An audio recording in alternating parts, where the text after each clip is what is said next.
अस्सलाम वालेकुम, this is Waseem Raja, you watching Waseem Raja YouTube channel. एक और दरिया का सामना था मुनीर मुझको। मैं एक दरिया के पार उतरा तो मैंने देखा। अप्रैल 2024 में जब 26वीं तरमीम इंट्रोड्यूस की गई तो उसमें क्लियरली मकसद ये था कि जुडिशरी को, अदलिया को सबऑर्डिनेट बनाया जाए। जो डायकॉटमी ऑफ पावर का जो कॉन्सेप्ट है, जो एक हुकूमत की जो ताकत को तीन ब्रांचेस में तकसीम किया जाता है, नेमली एग्जेक्टिव, लेजिस्लेचर और अदलिया, जिसका मकसद किसी भी मॉडर्न डेमोक्रेसी में ये होता है कि कोई भी एग्जेक्टिव जो है इंतज़ामिया अपने इख्तियारात का नाजायज़ इस्तेमाल ना करे, लोगों के फंडामेंटल राइट्स को वायलेट ना करे, कोई भी लेजिस्लेचर ऐसे कवानीन ना बना सके जो कि आइन की, कॉन्स्टिट्यूशन की रूह के ख़िलाफ़ होते हैं। तो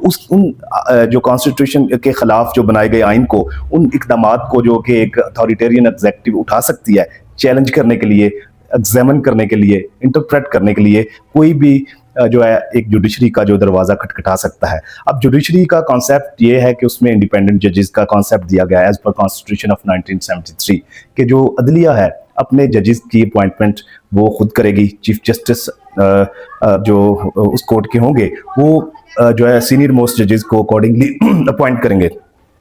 लेकिन इस तरह से एक आज़ाद अदलिया एक ऐसी एग्जेक्टिव को, एक ऐसी लेजिस्लेचर को कबूल नहीं है जो उनके इक़दामात को चैलेंज करे, और ख़ास तौर पर ऐसी एग्जेक्टिव जिसकी अपनी लेजिटिमेसी, जिसकी अपनी जो इलेक्शन में परफॉर्मेंस है वो क्वेश्चनेबल हो, जिसके बारे में जो है कंट्रोवर्सी हो कि उनको लाया गया है, उनको फैसिलिटेट किया गया है, उनके जो इलेक्शंस के रिजल्ट्स हैं उनकी फेवर में चेंज किए गए थे। तो ऐसी एग्जेक्टिव को इंडिपेंडेंट जुडिशरी बिल्कुल कबूल नहीं होती। तो 2024 में 26वीं आईनी तरमीम में जब कॉन्स्टिट्यूशनल बेंच इंट्रोड्यूस करवाया गया तो उसका यही मकसद था कि जो अपने पॉकेट जजेस हैं, लाइक माइंडेड जजेस हैं, सबसर्विएंट जजेस हैं, ओबीडियंट जजेस हैं, उनके ज़रिए अपनी मर्जी के फैसले लिए जाएं और ऐसी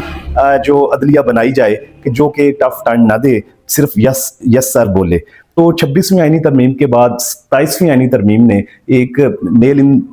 last nail in the coffin वाला काम किया है, यानी कि एक फाइनल पंच दिया है अदलिया को। जो रही सही इंडिपेंडेंस थी, जो ज़रा भी मज़ाहमत एग्जेक्टिव को नज़र आती थी जस्टिस बाबर सत्तार जैसे लोगों की सूरत में, जो सैयद मंसूर अली शाह जैसे जजेस की सूरत में, जस्टिस अतर मिनल्ला जैसे लोगों की सूरत में, वो लोग भी अब इस सारी सूरत हाल से जो मायूस होकर जो है अदलिया को खैरबाद कह चुके हैं। अब इस सारी सूरत हाल में पाकिस्तान एक अथॉरिटेरियन स्टेट बन चुका है जहां with is no rule of law, with is no constitution. Pakistan के मुतबर और इंतहाई जो एक्सपीरियंस्ड कॉलमिस्ट हैं, डान में लिखते हैं, उनके जाहिद हुसैन के मुताबिक कि 26वीं आईनी तरमीम ने कि जो ट्राइकॉटमी का जो कॉन्सेप्ट था, पावर डिवीजन्स का जो कॉन्सेप्ट था, चेक एंड बैलेंस का जो कॉन्सेप्ट था, उसकी जो बुनियादें हिला दी थी। लेकिन 27वीं तरमीम ने के बाद constitution of Pakistan, democracy in Pakistan, जो concept of rule of law has are virtually dead. There is no more such things in Pakistan. अब पाकिस्तान में जंगल का कानून है और जिसकी लाठी उसकी जो बैंस वाला सीन है, और लाठी जिसके पास है हम सब जानते हैं। मौजूदा हुकूमत जिनको फेवर दी गई जो इलेक्शंस के बाद, जिनको सामने लाया गया एक क्वेश्चनेबल जो मैंडेट के साथ, वो अपने बिग ब्रदर को, अपने जो आकाओं को खुश करने के लिए किसी भी हद तक जाने के लिए तैयार है। और they have sold their soul to remain in power. अपनी ताकत को में रहने के लिए, पावर कॉरिडोर्स में रहने के लिए उन्होंने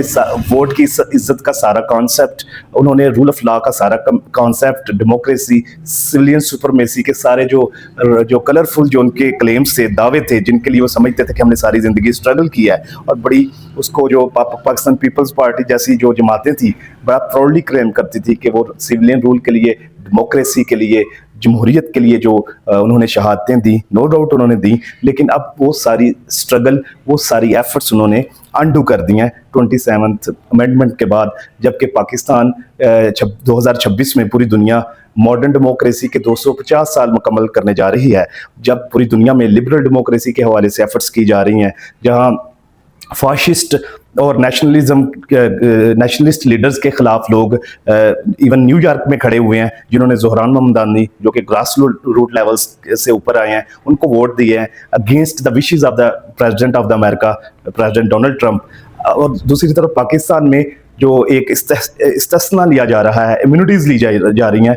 ताहयात इस्तिस्ना लिया जा रहा है, सीनियर आर्म्ड फोर्सेस ऑफिशियल्स के लिए ताहयात इस्तिस्ना दिया जा रहा है। प्रेसिडेंट जो एक पॉलिटिकल फिगर हैं जो कि अवाम को जवाब दें हैं, पूरी दुनिया में जो पॉलिटिकल फिगर्स होते हैं, जो आपके हुक्मरान होते हैं, they are suppose to be answerable to their people, और वो लोग जो किसी एक शक की बुनियाद पर, एलिगेशन की बुनियाद पर पूरी दुनिया में रिजाइन दे देते हैं, अपने आप को जवाबदेह ठहराते हैं। लेकिन पाकिस्तान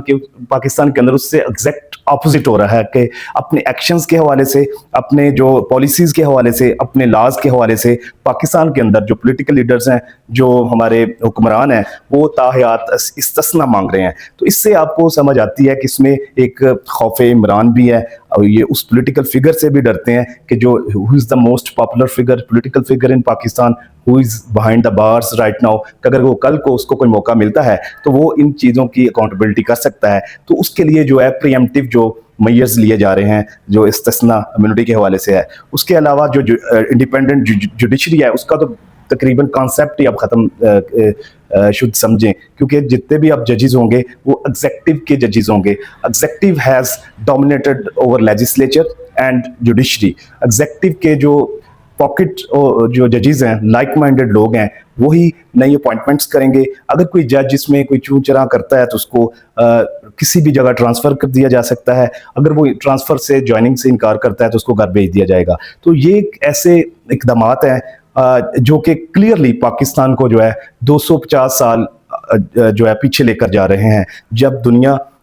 250 साल के बाद मौजूदा डेमोक्रेटिक जो लिबरल डेमोक्रेसी के हवाले से, ऐसी डेमोक्रेसी जहां लोगों के लिए पॉलिसीज बनाई जाती हैं, हुक्मरान लोगों के आगे जवाबदेह होते हैं, जितनी भी रिसोर्सेज हैं, टैक्सेस की मनी है, वो लोगों की वेलफेयर के लिए, उनको फैसिलिटेट करने के लिए जो खर्च की जाती है। लेकिन पाकिस्तान में 250 साल के बाद जो दुनिया जहां पहुंची है, उसको एक ही जॉइंट लीप में 250 साल पीछे भेज दिया गया है। इसके बाद पाकिस्तान में अथॉरिटेरियन फाशिज्म कहाँ तक जाएगा, इसको हम आगे देखते रहेंगे और आपको अपडेट करते रहेंगे। लेकिन एज